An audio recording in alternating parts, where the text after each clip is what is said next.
Oye, es que muchas veces se te enciende la bombilla en el momento en el que menos crees, ¿no? Muchas veces estudias por lo que decía antes, por el entorno, porque mi familia es esto, mi familia me dice que tengo que estudiar algo que tiene salida. Es que al final es lo que volvemos otra vez al mismo punto de partida, ¿no?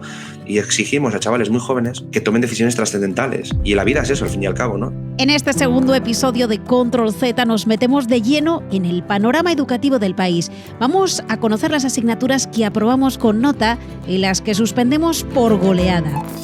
Control Z, un programa de ayuda en acción para desmontar y deshacer mitos sobre la juventud y para entender mejor los retos de toda una generación. Aquí nos ponemos al día de los desafíos sociales y medioambientales de ahora y del futuro.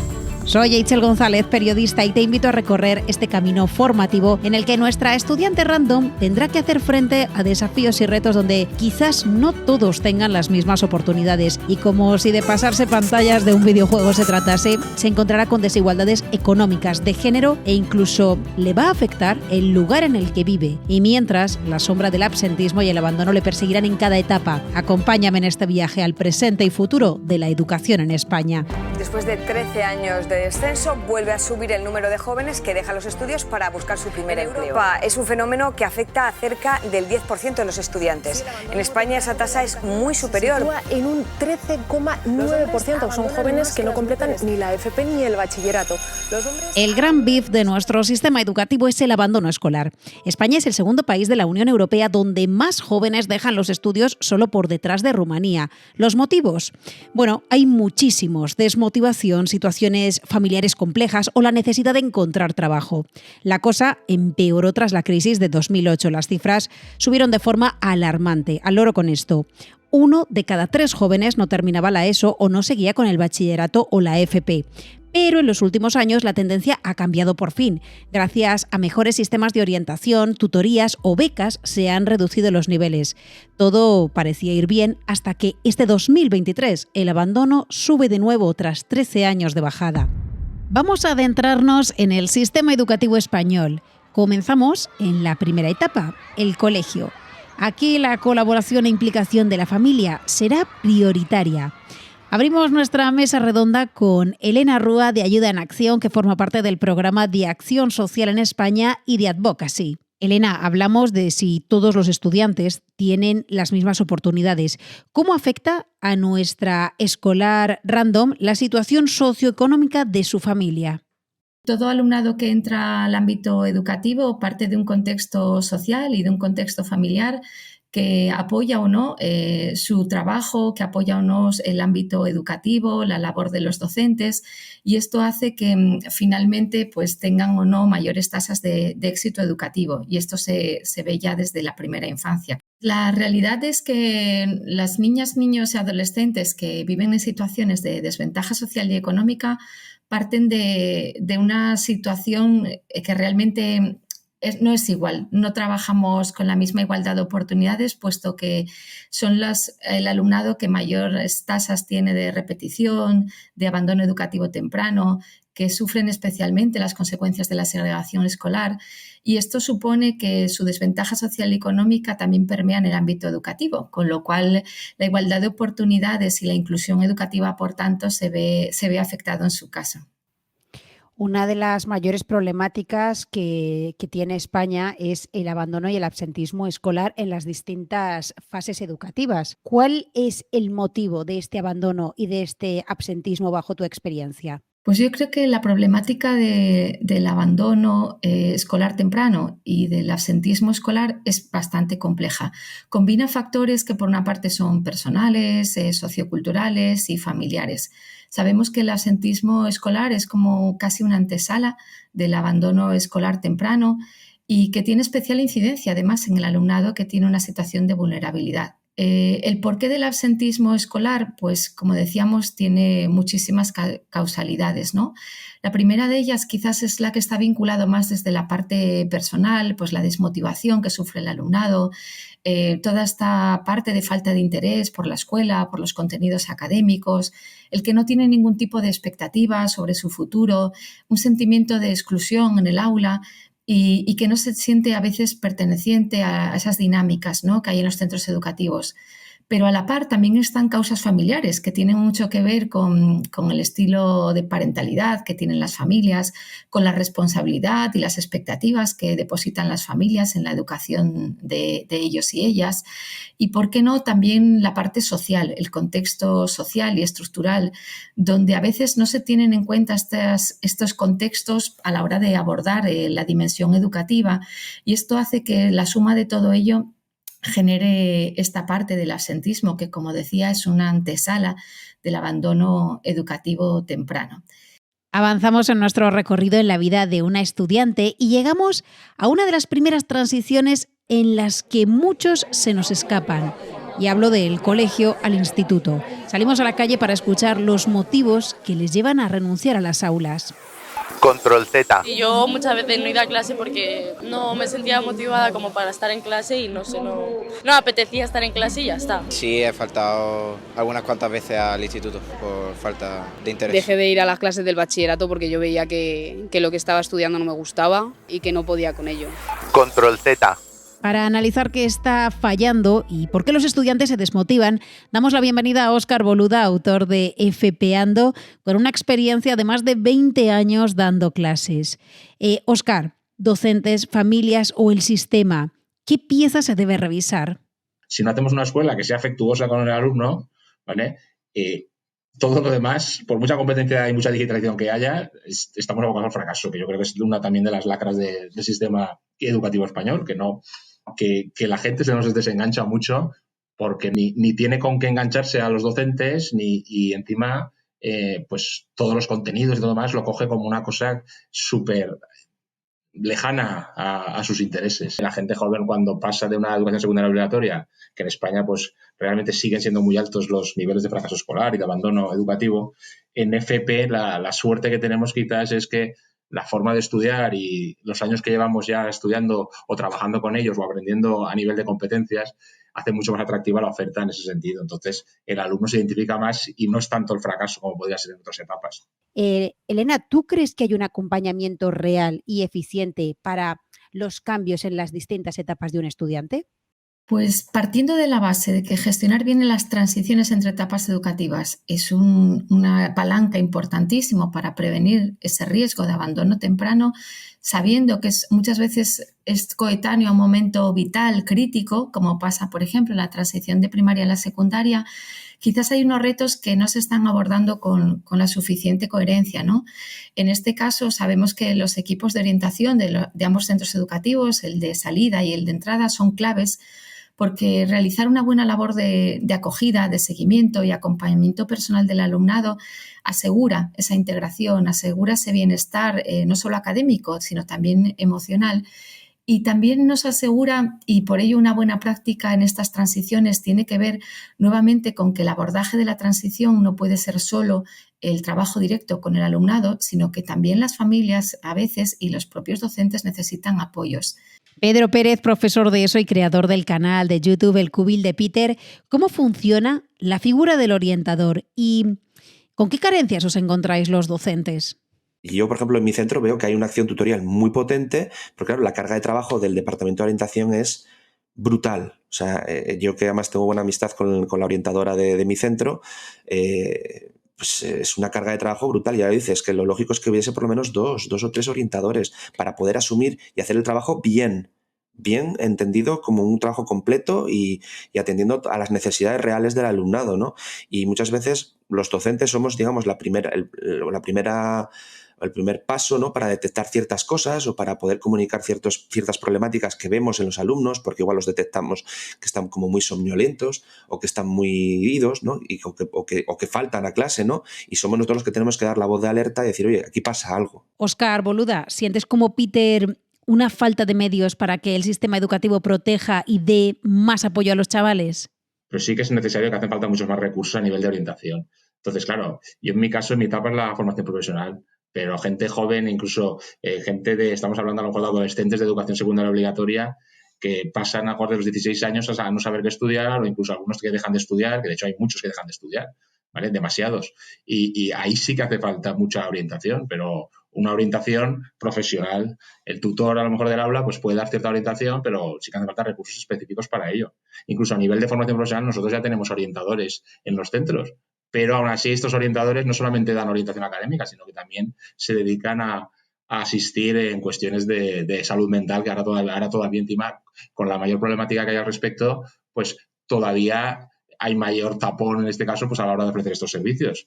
Entonces, sí que es básico reforzar esta orientación, pero de mucha mayor medida. Incluso a nivel universitario ya se ve la cantidad de gente pues también que cambia de carrera o que cambia de titulación de FP, pues porque no era lo que en este caso entendía o lo que en un principio le interesaba. Entonces yo creo que ahí quizás sí que hay un aspecto, sí que hay una parte que sería mejorable, que se podría reforzar. La vida de nuestra estudiante evoluciona. Ha llegado el momento de elegir sus estudios superiores. ¿Universidad o FP? ¿Qué camino tomar? ¿Formarte en lo que te gusta o pensar en lo que te va a proporcionar un trabajo? La cosa se pone complicada. Sus compañeros nos cuentan cómo han tomado ellos la difícil elección. Control Z. Sin duda la peña, se mete a las carreras pues para tener un curro mejor, o simplemente se mete en ingeniería que a lo mejor no le gusta, pero con tal de cobrar bien cuando sea mayor, le da igual. Yo elegí mi carrera porque me gustaba la ciencia, no por las salidas laborales, porque hay pocas, la verdad. A mí me hicieron estos test que te dicen salidas laborales, a mí me salían todas bien, entonces como tenía buenas notas me dijeron que tirara por ciencias. A mí en el instituto no me ayudaron nada, yo salí de la ESO sin saber qué quería hacer. Me metí a un bachillerato porque es lo que todo el mundo hace y al final pues eso, llevo 4 años haciendo bachillerato, no me lo he sacado todavía y al final me tuve que buscar yo la vida de lo que quería hacer y cómo quería hacerlo. Control Z. Elena Rúa, de Ayuda en Acción. ¿Cuál es el papel del orientador para estudiantes más vulnerables? ¿Cómo los guían o los conducen? Háblanos de esta figura del orientador, por favor. Las figuras y los equipos de orientación académica y profesional son equipos que habitualmente forman parte del personal de los centros educativos y que tienen una labor muy importante, que es el acompañamiento académico y personal de todo el alumnado, especialmente con una incidencia en el alumnado en desventaja educativa, en contextos complejos y en situación de exclusión social, y que finalmente tiene que reforzar ese acompañamiento personalizado para asegurar que tiene las competencias, la información y la atención que necesita cada uno de los individuos, cada uno de los alumnos y alumnas a los que atiende. Por lo tanto, es importantísima esta figura y la labor que realizan precisamente como un factor clave de prevención, y que no solo acompañan al alumnado, como decimos, sino también hacen un acompañamiento y una intervención clave con las familias y el profesorado. Acabamos de conocer el rol clave del orientador, pero claro, no deja de ser una persona, un eslabón en una cadena. Más allá de esa figura, ¿qué otras medidas deberíamos integrar y por qué cambios debería pasar la escuela? Pasaría porque en las aulas se ofrecieran metodologías educativas activas que se adapten al perfil de cada estudiante, que le resulten motivadoras, donde también se puedan dar esas tutorías afectivas para atender al contexto familiar de dificultad social, donde haya una coordinación importante con las familias, con el centro educativo, con las administraciones públicas, donde se tenga claro un marco de actuación entre todas ellas para abordar esta prevención del absentismo y del abandono educativo, y donde no se entienda que el absentismo y el abandono es un problema del alumnado, sino que es un problema de todos los agentes educativos. Hemos analizado el absentismo y el abandono, conocido la figura del orientador y los retos de los estudiantes en sus transiciones académicas. Y por si no fuera suficiente, para llegar hasta este punto vamos a sumar 2 sesgos más. El primero, el económico, ya que desde pequeños su situación familiar les va a afectar y de mayores algunos tendrán que trabajar para seguir formándose. Y el segundo, y no menos importante, el geográfico. Dependiendo del lugar en el que estén, tendrán mayor o menor dificultad de acceso a su educación. Este es el camino al que se enfrenta el estudiante medio, pero nuestra alumna arrastra sesgos de género desde muy pequeña. Su formación y sus decisiones van marcadas por su condición de ser mujer. Control Z. sí noto que siempre hay, pues ingeniería, por ejemplo, es más de chicos que de chicas, o el tema médico más de chicas que de chicos. E incluso lo dicen algunos profesores, que eso, la verdad, a veces molesta un poco. No lo voy a negar, pero bueno. Pero luego, casualmente, en los puestos altos hay más hombres y en los bajos más mujeres, así que tampoco lo entiendo. Como que no hay tanta diferencia, ¿no? Antes había más como las mujeres en enseñanza, los hombres en medicina o deportes, pero yo creo que ahora no hay tanta diferencia. Sigue habiendo carreras que estudian más las mujeres que los hombres y viceversa. Control Z. Se suma a nuestro debate Cristina Balbuena, maestra en la escuela pública desde hace más de 18 años, especializada en pedagogía y jefaza del proyecto feminista Girl Girl Magazine. ¿Con quién mejor que contigo, no? Para hablar de esta segregación de género en la educación española. Cuéntanos, Cristina, ¿cómo está la situación? Lo del género es algo bastante tremendo, ¿no? Porque al final, si tú has abierto los ojos hacia ver la cuestión de género, que es algo que mucha gente no ha llegado en la sociedad en general y entre el profesorado también.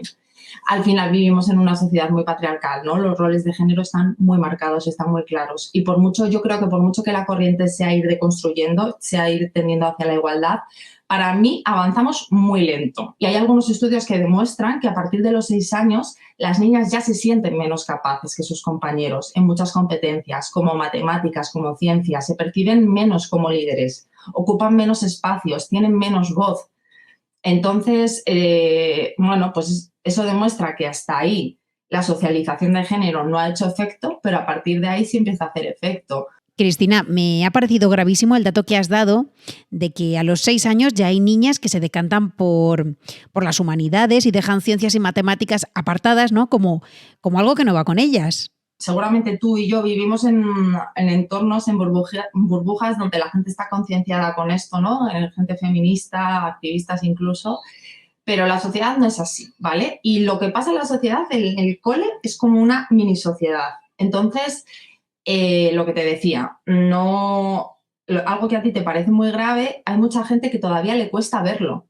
Elena Rúa, de Ayuda en Acción, ¿cómo abordar esta problemática de roles de género establecidos de la que nos habla Cristina? Cuando hablamos de abordar todo lo que tiene que ver con la brecha de género en educación, no podemos solo pensar en que esto esté ligado a los contenidos curriculares que el alumnado conoce, que por supuesto no deben en ningún caso reproducir estereotipos ni contenidos sexistas, sino de que hay que ir un paso más allá. Cuando se habla de coeducación, cuando se habla de igualdad de género, el sistema educativo también debe abordar proyectos educativos de centro comprometidos con ese principio. Gracias, Elena. Y mientras, lo que nos llega en los medios es esto.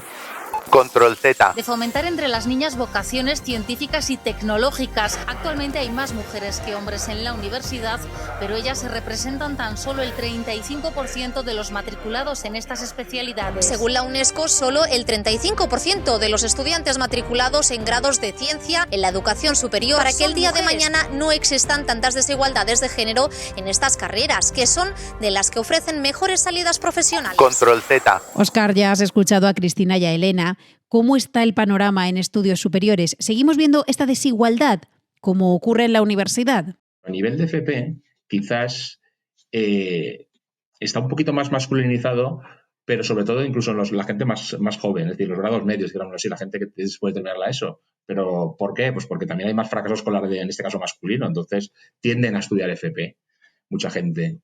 Pero quizás el problema más en la FP está en esa diferencia de género por titulaciones. Es decir, que ahí sí que hay cierto sesgo en el sentido, pues, ciertas profesiones que en principio, pues, parece que sean más femeninas o más masculinas. De hecho, muchas más chicas se decantan por familias profesionales de la salud, de la imagen y cosas similares. Mientras que ciertas, en este caso, familias profesionales, pues son mantenimiento industrial, electrónica, informática, etcétera, son prácticamente masculinas todas. Gracias, Óscar. Estamos llegando al final y, como vemos, no ha sido un camino fácil dentro del sistema educativo actual. Elena, te voy a pedir una reflexión final para este segundo episodio de Control Z. Y a ti, estudiante, que nos has seguido durante todo el episodio, te deseo la mejor de las suertes. Elena, ¿Cómo ves el futuro para los nuevos estudiantes? La tendencia que se vislumbra y que ya la nueva ley educativa ha reflejado es el tener que abordar la educación no tanto pensada en proyectos concretos, sino con las competencias de la persona. Una educación que tiene que conseguir eliminar cualquier forma de discriminación, que pasa por promover la participación real y efectiva de todos los agentes educativos. Pensemos que lo educativo no puede pensarse ya que recae solo en el profesorado ni en el ámbito de las aulas, sino que nos compete a toda la sociedad y debe de incluir la participación de las familias, como no, y del entorno. La formación también centrada en entender toda esa parte de la digitalización, el reto que esto trae también a las aulas, y el acompañamiento específico que debemos dar al alumnado que parte de una desventaja social. Todo esto creo que son retos que afrontaremos y que van a tener que tenerse en cuenta en el ámbito de la educación formal. El reto de la educación en España para 2030 pasa por lograr la oportunidad real para todos los estudiantes, acabando con desigualdades y logrando un nivel educativo medio alto, con formaciones que cubran las nuevas necesidades a las que vamos a hacer frente. Hablo de cambios digitales, climáticos y demográficos. Y como hemos escuchado, es prioritario acompañar a los estudiantes en sus transiciones educativas, que los docentes saquen a relucir su talento y evitar la gran lacra que supone el absentismo y el abandono escolar. Motivarles, reforzarles y darles la seguridad y la confianza de que su formación va a lograr que trabajen de lo que les apasiona, de lo que hayan decidido. En las recomendaciones de este capítulo te traemos propuestas con humor que invitan a la reflexión y muy didácticas. Toma nota, Educación en Redes. Una docuserie, La Oportunidad, de Ayuda en Acción, que encuentras en su canal de YouTube. Es inspiradora, habla de esos encuentros que te cambian la vida y que demuestran que todas y todos podemos transformar nuestro futuro. La revista online de referencia Girl Magazine de nuestra invitada Cristina Balbuena, también tiene en Instagram. Es un espacio que da voz a las mujeres para fomentar la igualdad y siempre desde una perspectiva de género. Una web, FPando, de nuestro expert Óscar Boluda. Recursos y reflexiones sobre formación profesional, innovación y digitalización educativa. Y un canal de YouTube, el de nuestro invitado Pedro Pérez, El Cubil de Peter. Una manera diferente de aprender historia. Cercano, divertido y súper emocionante. Te esperamos en el próximo Control Z para desarrollar juntos temas que os afectan directamente a ti y a tu futuro. Si todo lo que hemos estado hablando te ha dado que pensar, compártelo con tu gente y debatimos juntos. Dale a seguir y practica la escucha activa. Nos encuentras en las redes sociales de Ayuda en Acción y te leemos siempre.